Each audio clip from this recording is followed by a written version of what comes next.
man said he wanted to install some more software, so he powered me down.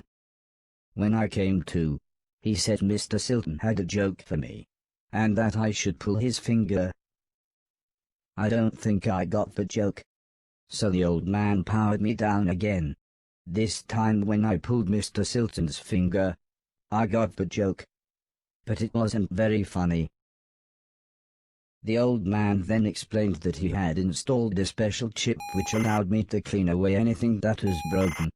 He said it also tells me how many things are nearby, and how many smaller things are in a bigger thing. It all sounded very complicated, but he said all I really had to do was pause, and it would bring up all the information I needed. He then said he wanted me to find and clean all of the items in the room. He told me there would be some chains to climb, but that would be nice and easy, as I just had to press up. He then finished by saying, when I had collected all the items, I should come back here.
The old man then asked the old lady Heather and I to follow him outside.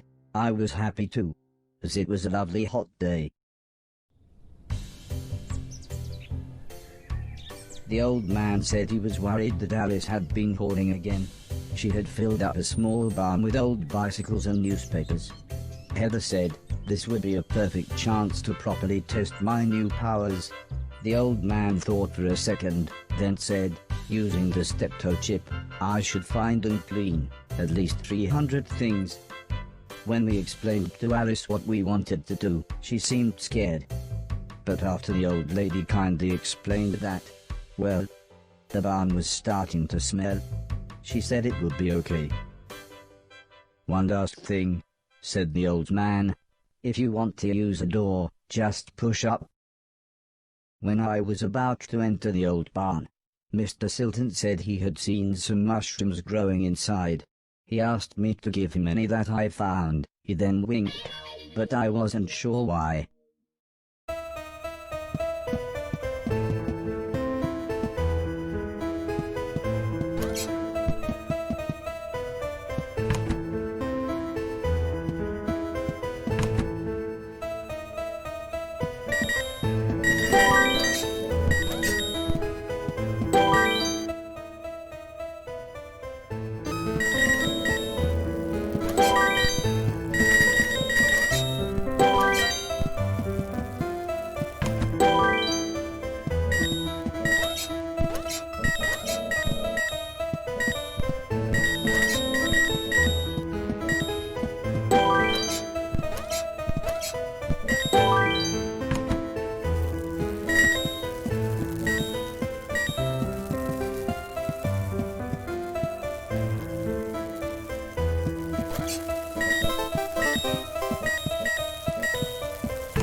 The old man was very happy with everything that I had cleaned, but I think Mr. Silton was even more happy with his mushrooms.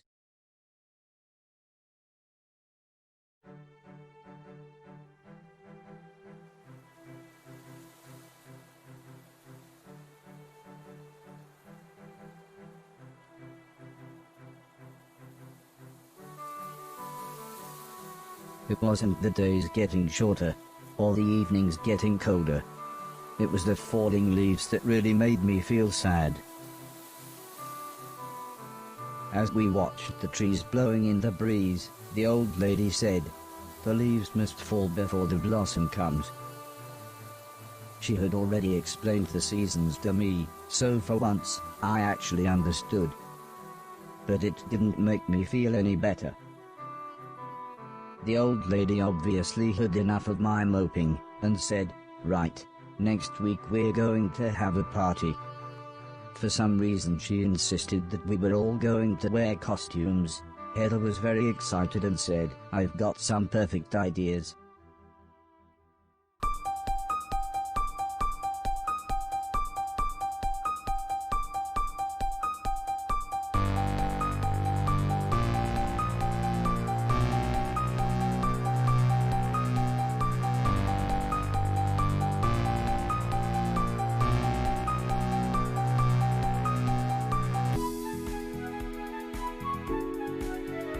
It was terrifying.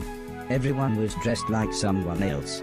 I think I was meant to be some kind of pumpkin, as everyone kept shouting, "It's the Great Pumpkin."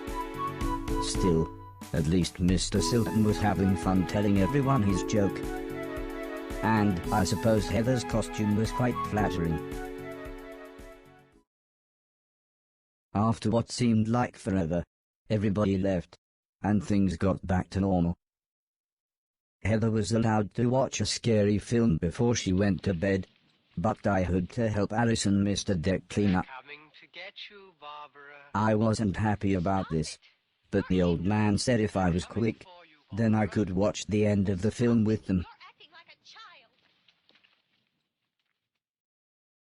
Alice was vacuuming, and Mr. Deck was taking down the decorations. So I thought I should clean up the plates and glasses.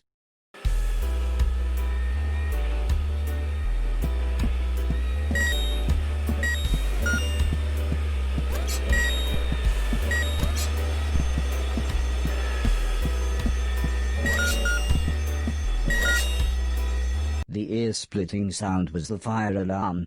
As usual, Mr. Deck blamed Mr. Silton, saying he was probably smoking one of his jazz cigarettes.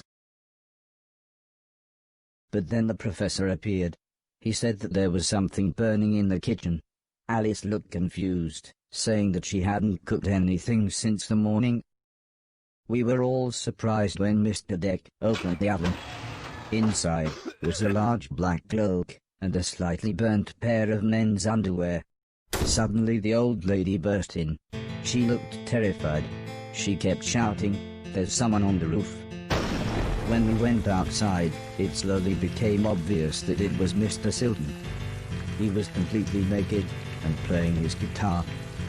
He shouted down, "When I finish this song, I'm going to fly." The old lady said, "Oh my God, I know this one, there's only about 30 seconds left."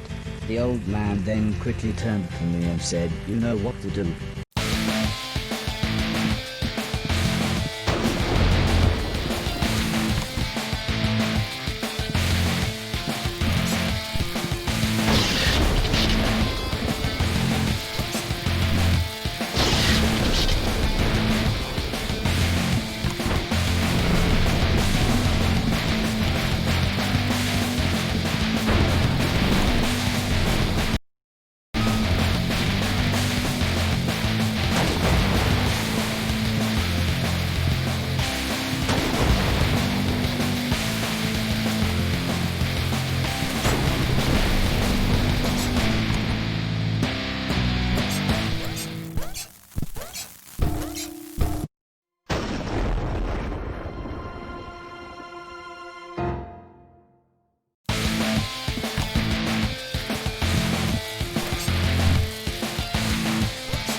By the time I had made it up to the roof, Mr. Silton was beside the edge.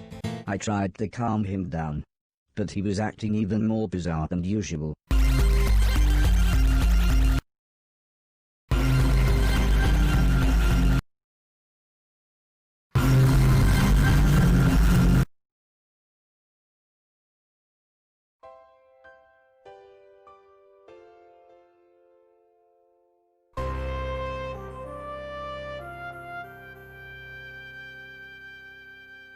After an hour or so, Mr. Silton was fine.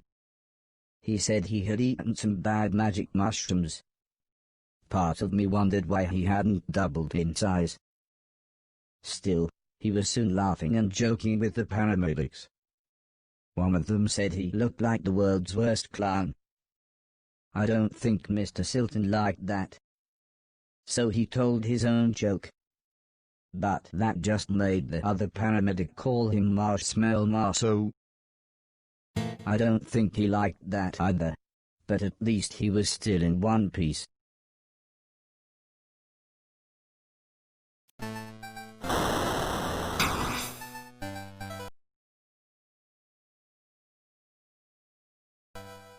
A month or so later, Heather and I were playing video games, when the old man said he wanted me to come outside. He said it had been a year since I had arrived, so he had a present for me. He placed the teddy bear high up on a wooden platform. He then told me I should try to pick it up.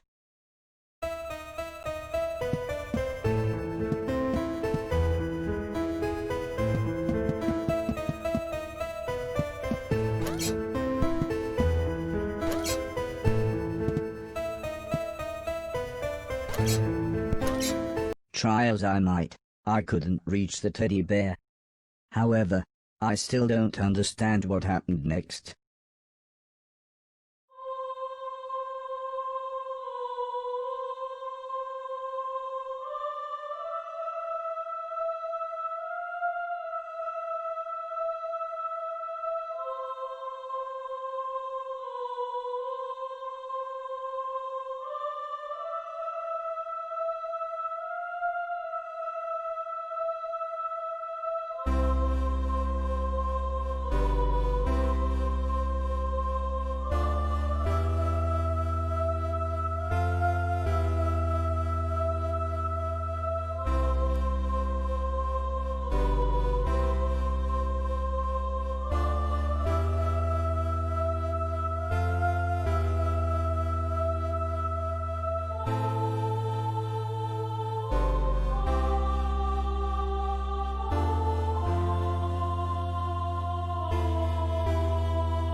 Was I dead?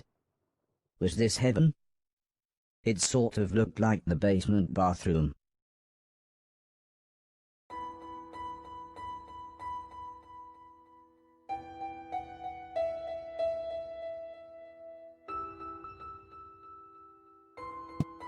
It was the shoes the old man was going to give me. I thought I might as well put them on. They were just the right size. The old man's hat fit me pretty good as well. I'm sure he wouldn't mind if I wore it. Amazingly, the shoes allowed me to defy gravity. Or maybe it was the hat.